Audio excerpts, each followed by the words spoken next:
Hello. I want to talk about how you can beat some of the harder stages in Chapter 4 in case anyone's getting stuck. The ones that I found are the hardest are 4-6, 4-20, and then after that it just comes down to 437, 442 and 443. These are the hardest stages in the game, and I think some people also struggle with the boss here. I've already full cleared most of these. I think these two are the hardest if you're using a budget team, but if you have some of the great units for these stages, then you should be pretty much good to go. So I'll talk about 4-6 first. 4-6 is the bull. Some people might encounter the bull and be a little bit annoyed, but basically bull here in 4-6 is the same bull that you encounter in 4-3, is just tougher. His weaknesses is that he's weak to blunt, so when you go in, you want to bring as many blunt damage dealers as possible. Heathcliff at base is probably one of the better options to beat this bull, because he is a very strong blunt ID even without any other stuff, and he comes with a body sack as well, so it's a very good budget option. Hong Lu is also really good here because of his coin power stuff, making his skill 2 and skill 3 hit pretty hard. And then if you have any other N-Corpers, any of the 2 stars, feel free to bring them along. N-Corps are pretty damn good here because they do a lot of blunt. And of course, if you are going to borrow one unit or bring one unit, it's obviously going to be Ninclair, because Ninclair is all blunt, big damage. He's going to hard carry you through the boss fight. Grippy is also another great pairing with the One Who Shall Grip over here. Or if you don't have Grippy, then well, just run any other N-Corpers, any other blunt damage dealers you got. Base Faust also does blunt damage, even though it's not a lot. It's just a decent amount of blunt damage. So honestly, just bring all the blunt characters you got and you should be able to clear this, no problem. And after that, let's talk about 420. 420 got nerfed, so it is clearable as F2P. So the hardest part about this stage here is the solid combined bots that you fight at the end.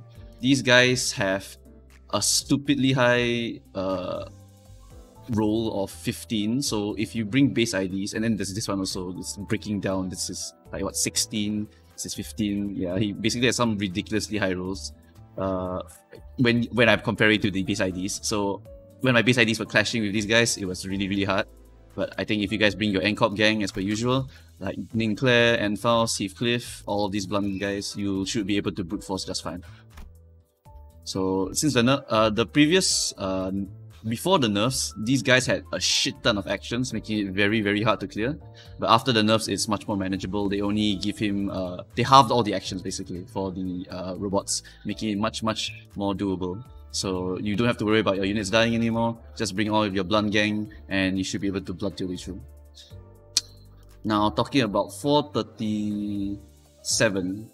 Yeah, 437 has these 2 buggers here. These are my most hated enemies in the game right now, because the base IDs do not have good enough piercers. They do have some decent slashers like Sinclair, decent piercers like Otis, but Otis also has a slash move, so it's also okay for this. But it's really hard because like my only pure piercer is Dawn, and Dawn has 1 coin, 1 coin and 3 coin. So she's not going to be outputting enough damage to really warrant bringing her along. I've tested a few times with Dawn. It takes a while to get her popping, and it's really hard to use basically. The best borrow I would say for this stage would be Chef or Ting Tang. Like I am a bit torn between the 2 of them. It's because Ting Tang has a pierce move and a slash move, and if you can get Mutilate to hit the right targets, you will be able to get a huge amount of value due to maybe hitting 2 enemies with slash, or just adding more extra damage to the other guy, because the other guy is normal resistant to slash, so you still do a significant amount of damage. And then Shank, as per usual, it's just Shank, you know, you do 4 hits, all piercing, ridiculous amounts of damage. Chef is very strong.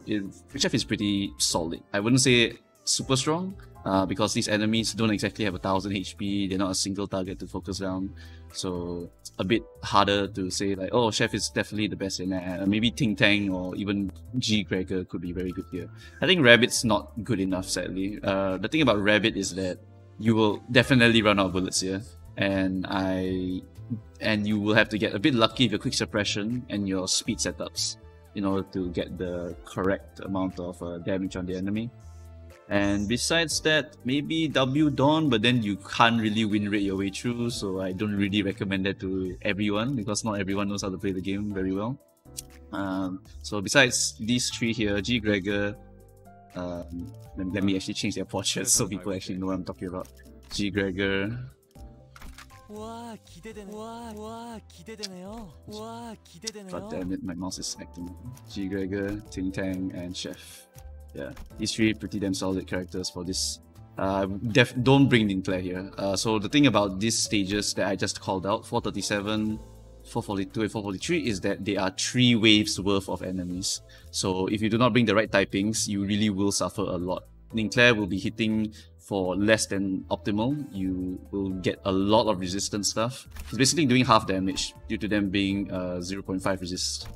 Especially this guy, because he resists Wrath, and Ninclair's skill tree is a Wrath move, so it's really rough for Ninclair if the guy is not broken. Yeah, so really hard to bring any of the Blunt Gang to carry you. You're going to need some combination of slashers and piercers. Piercing damage is honestly the rarest damage type that I can find. I don't think we actually have a 3-star that only does piercing at the moment. We only have like characters that dip into piercing or are mainly piercing, like Grippy. Grippy has 2 piercing moves that is pretty okay. The gripping is probably the best move out of her. Chef also only has 1 piercing skill, which is the skill 2. W Dawn also has 1 piercing skill, which is the skill 2. So honestly, I think we are quite lacking in the piercing department. I don't know anyone that is actually pure pierce except for base Dawn. Huh. Is there actually a pure piercer? Okay, no, Rabbit Heathcliff. But Rabbit Heathcliff is a 3-waver, so he really will run out of bullets at some point. So really not a great option to bring along. I can't really think of anyone else at the moment that is pure pierce. Yeah, so on the toughest part of this is definitely this guy here. He has 269 HP. His stagger threshold is around, I would say 50%, 60%. And he's only weak to piercing and weak to a little bit of weakness to envy. So obviously you want to bring like quick suppressions, right? But then you run out of bullets because it's 3 waves. Really rough. It's really rough. Yeah. So I mean, the best option is to just try and get as many piercing damage as possible. NCorp thankfully has quite a few piercers. They are pseudo pierce and pseudo blunt. So you just try to use your piercing moves as much as possible. Try not to use your blunt moves as much as possible. And then I think 442 is kind of messed up. It comes with both. So for base IDs, right, this is basically impossible for me to try and clear because I would have to bring a mix of base IDs, and it's just not enough damage output. I can bring Heathcliff to just deal with these guys, but then when you hit these enemies at the final waves, because this is also I think a 3-waver, it's just really rough to get through these guys as well. It's really hard for base IDs. The good news is that if you bring Blunt, if you bring NCorp can blunt these guys, and then it can pierce these guys. Sadly, this guy is weak to slash, so maybe you bring someone with slash and pierce. So maybe G Gregor, Chef, or Ting Tang. Yeah. Or you can even bring W Dawn if you want to. Yeah, but W Dawn, maybe, I don't know. W Dawn's a little bit slow in non mirror dungeon or railway sections. It's because you need to charge up your teleport in order to actually activate rip space, and if you get too many rips then you also don't do enough damage. I don't know, it's a bit tricky to say W Dawn would be better here. Yeah, the fact that these guys are so thick is the main problem for any kind of F2P run.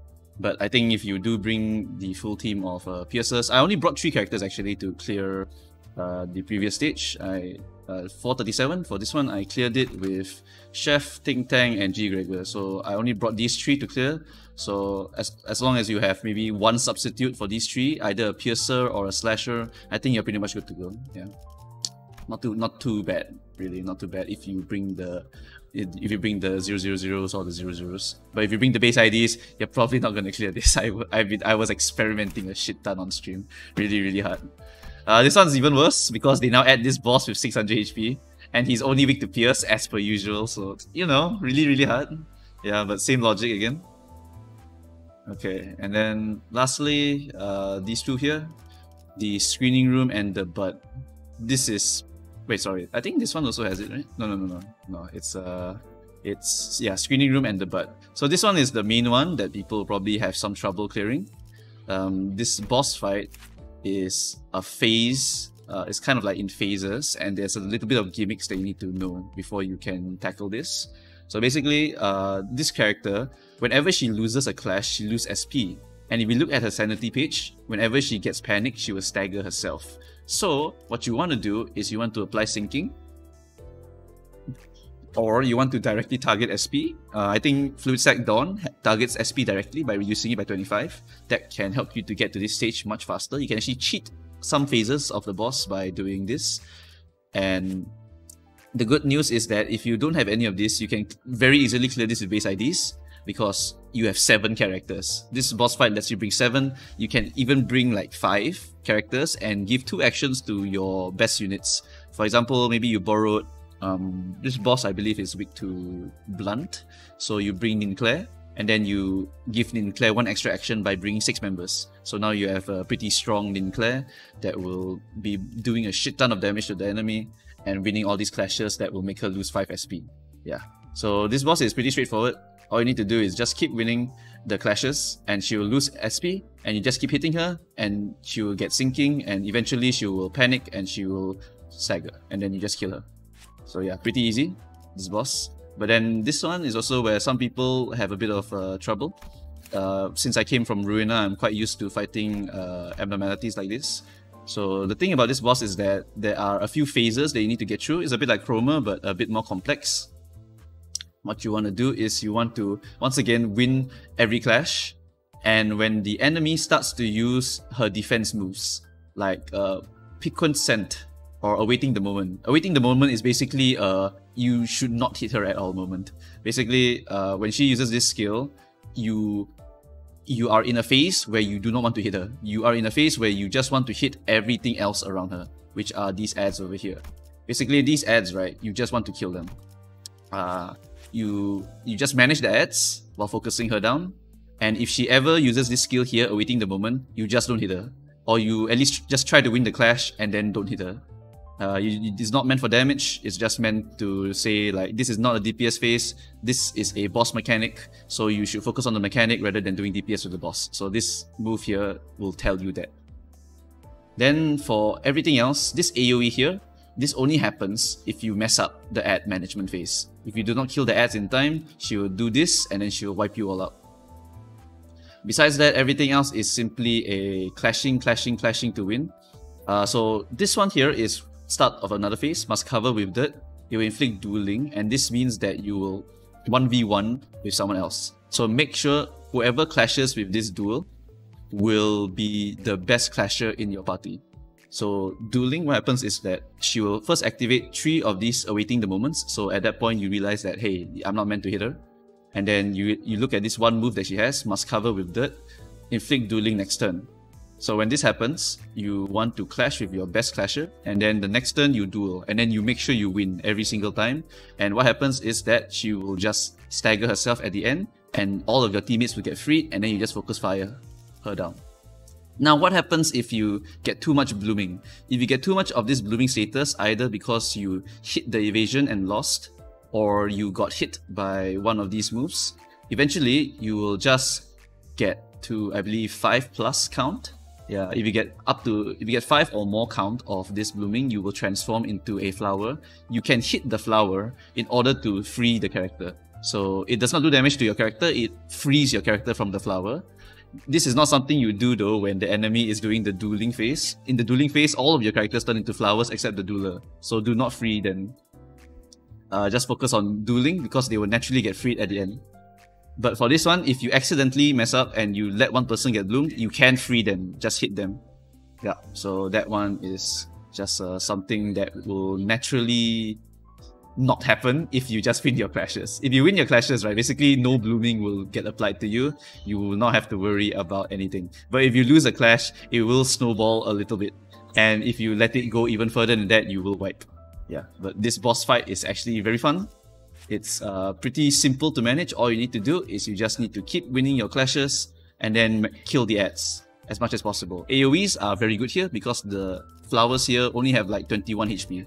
Really easy to kill. Their stagger bars are only at like the 50% mark. So it's really easy to just stagger them and kill them. So you can use Legend Domain, Representation Emitter, Rhyme Shank, whatever AoE eagles you want to just break these flowers. Really simple. I can record a video if people want it, but I think just by saying it, it should be pretty understandable unless you have trouble. Yeah.